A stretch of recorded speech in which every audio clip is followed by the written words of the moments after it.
Hugo Costa, Léo e Reinaldo.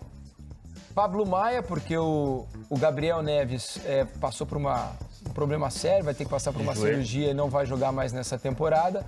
Alisson, Nestor e Patrick, Luciano e Caleri.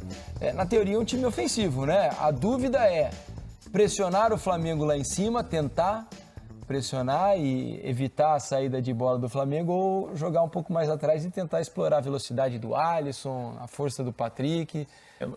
Como enfrentar esse Flamengo PVC? Eu acho que é tentar roubar na intermediária, como o Pedrinho falou, e colocar a velocidade dos lados do campo.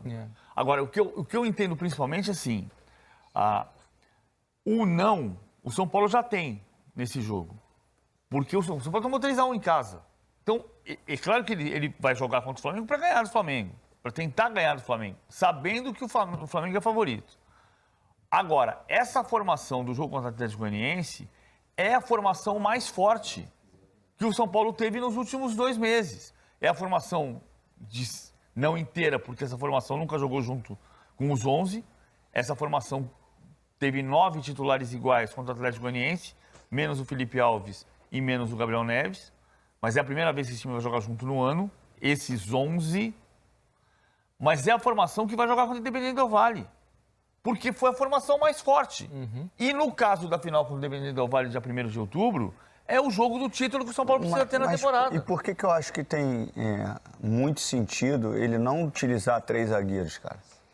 Porque normalmente quando você tem 3 zagueiros, e a maioria, quando são 3 zagueiros mesmo, não estou falando de saída de 3, não, 3 zagueiros. Você desce com os teus laterais para uma linha de 5 de uma forma muito natural. Dificilmente você desce só com um lateral e o outro lateral fica na linha dianteira, né? Então você desce com uma linha de 5, só que normalmente você desce com uma linha de 5 para você tirar a amplitude do adversário, quando o adversário tem 2 pontas. O Flamengo não tem ponta. O Flamengo ocupa o espaço só do lado direito, muitas vezes com a movimentação do Gabigol. E quando o Gabigol não faz essa movimentação, o Rodinei ataca o espaço no corredor. Ele não tem um cara posicionado ali. Então a linha de 5 perde muito sentido. Por isso que nessa primeira linha defensiva, eu acho que não tem tanta gravidade de combate. Na segunda, sim. Na primeira de marcação e na segunda, olhando de trás para frente. Você olhando de frente para o campo, a primeira linha, onde joga o meio-campo do Flamengo, ali para mim tem que estar congestionado. Ali onde tem Arrascaeta e Everton Ribeiro, porque ali se inicia a jogada para atacar as costas da última linha defensiva. Então o jogo do Flamengo é na intermediária.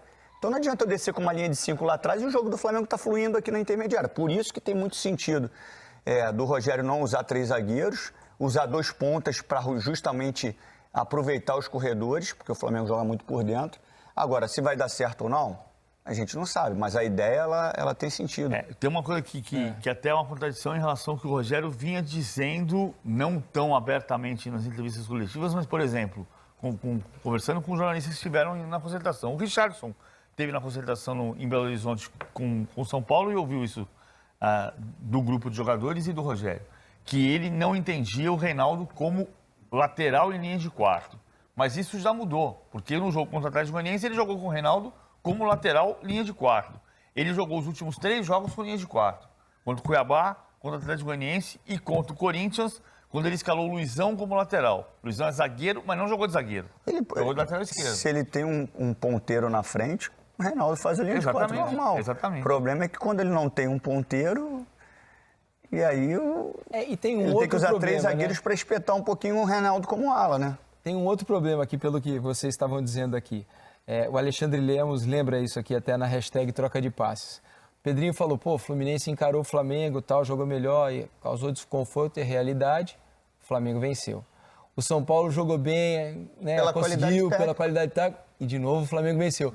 Ou seja, mesmo quando o adversário vai melhor do que esse Flamengo de hoje, esse Flamengo ele é muito letal, né? Eu lembro do comentário, tomando até a desculpa PVC, à frente do PVC, eu lembro de um comentário que eu fiz, que eu falei assim, o Flamengo, nesse jogo contra o São Paulo, primeiro jogo, eu falei, o Flamengo venceu pela qualidade técnica. Foi isso, pela qualidade individual. Pela qualidade individual, que faz parte. 1 ou 2 chances para esses caras, acabou, né? Se você olhar o lance do segundo gol que o Everton dá a virada, do primeiro gol, né? O João Gomes faz o gol, o São Paulo faz uma transição com 8 jogadores rapidamente. Então, assim, ele fez tudo certinho, só esqueceu de pressionar o homem da bola. E aí o cara com a qualidade do Everton levantar a cabeça, o Pedro vê que a bola vai passar, ele bloqueia a passagem do Igor Vinícius para não dar combate. e o João Gomes ataca o espaço. O São Paulo tomou 2 gols com a bola dominada pelo São Paulo, né? Um escanteio e uma finalização. Sim. Agora, e a postura do Flamengo? Você acha que muda para esse jogo com a vantagem ou não? Vai pressionar, vai jogar em cima, vai... O Flamengo tem o mesmo rosto sempre. Mesmo quando joga com as reservas, como jogou contra o Goiás. Nem se quisesse, não ia conseguir. Né? Mesmo quando joga mal, empatou com o Ceará, e a discussão até agora é se o Dorival tinha que ter escalado os titulares, empatou com o Goiás, mas nos 2 jogos, jogando de menos do que pode, o time joga com a posse de bola, empurra o adversário para trás, tenta sempre ir à busca pelo gol. É o que vai fazer amanhã.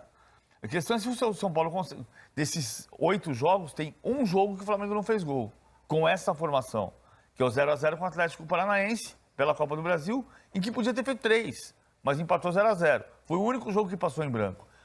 Essa formação titular de hoje, com 8 jogos, tem um retrospecto melhor do que nos 8 jogos daquela formação clássica de 2019. Né, que tinha... Com Jorge Jesus. Com Jorge Jesus. Diego Alves, Rafinha, Rodrigo Caio, Pablo Mari e Felipe Luiz, William Arão, Gerson, Everton Ribeiro, De Arrascaeta, Gabigol e Bruno Henrique. Ganharam 6 vezes, empataram uma vez com o Grêmio e perderam do Liverpool na prorrogação. Esse time de hoje tem 7 vitórias e 1 empate só. Inclusive, você estava me dizendo antes do programa que esse time de hoje fez mais gols do que aquele time de 2019. Aquele fez 18 e esse fez 23. E no mesmo número de jogos, 8. Né? Tolima, Atlético, Juventude, São Paulo, Corinthians e Vélez. Falei 7, faltou um que eu falei. Tudo bem, não tem problema. Talvez você tenha falado 8, eu não contei. Né? Eu tenho Agora, o que é importante, Pedrinho, é que esses números mostram o quanto esse Flamengo atual é forte. Tolima, né? Mesmo Atlético, em comparação Juventude. àquele de 2019. Tolima, 7x1, Atlético Mineiro 2x0, Juventude 4x0, Atlético Paranaense 0x0, Corinthians 2x0, Corinthians 1x0, São Paulo 3x1 e Vélez 4x0. Você tinha falado dos 8, eu acho, então. Não, eu tinha esquecido de falar do Atlético Paranaense, o 0x0. Tá corrigido o seu erro. Para variar, você errou, PVC. Não deu a informação correta. Completa. Mas esses números mostram o quanto esse time atual tem sido eficiente, né, Pedrinho? Porque então, em comparação com aquele de 19, que para todo mundo é referência, esse time de hoje também tá deixando o torcedor animado. Não dá para comparar, assim. Claro. Até porque aquilo lá foi uma coisa muito diferente do que a gente estava vendo e do que aconteceu. Eu acho que o Dorival ele recuperou um estilo de jogo forte do Flamengo e eu acho que a qualidade individual é para isso. Quando o teu modelo não supera o adversário, você tem a qualidade individual para resolver alguns problemas.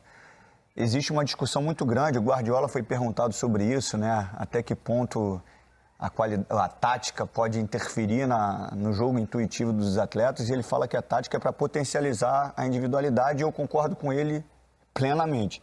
Mas muitas vezes o que você planeja no jogo não acontece. Obviamente o Flamengo não esperava uma superioridade durante os 90 minutos do São Paulo sobre o seu modelo, e o São Paulo foi melhor. Só que, cara, quando cai no pé desses caras é muito diferente, né? O raciocínio, e não é só o cara ser diferente tecnicamente. Eles se conhecem muito bem também, né? E todos, o Tite usou um termo, usou a mesma vibe, não lembro agora, o Tite numa entrevista.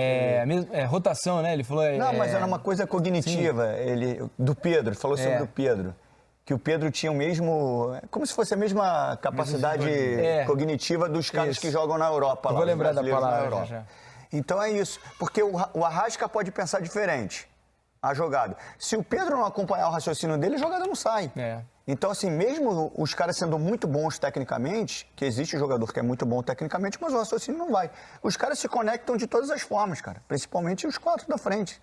E o Felipe Luiz, que eu já falei muitas vezes, e isso é um elogio, ele consegue ser um jogador fenomenal, sem ter força, sem ter velocidade, sem ter drible, e joga uma barbaridade. Com a cabeça, né, Pedro? Joga com a cabeça. O cara que melhor quebra o pescoço no Brasil, né? Porque ele pega a bola na perna esquerda assim, olha pro corredor, todo mundo balança para cá e ele dá o passe aqui por dentro e acha um companheiro sozinho.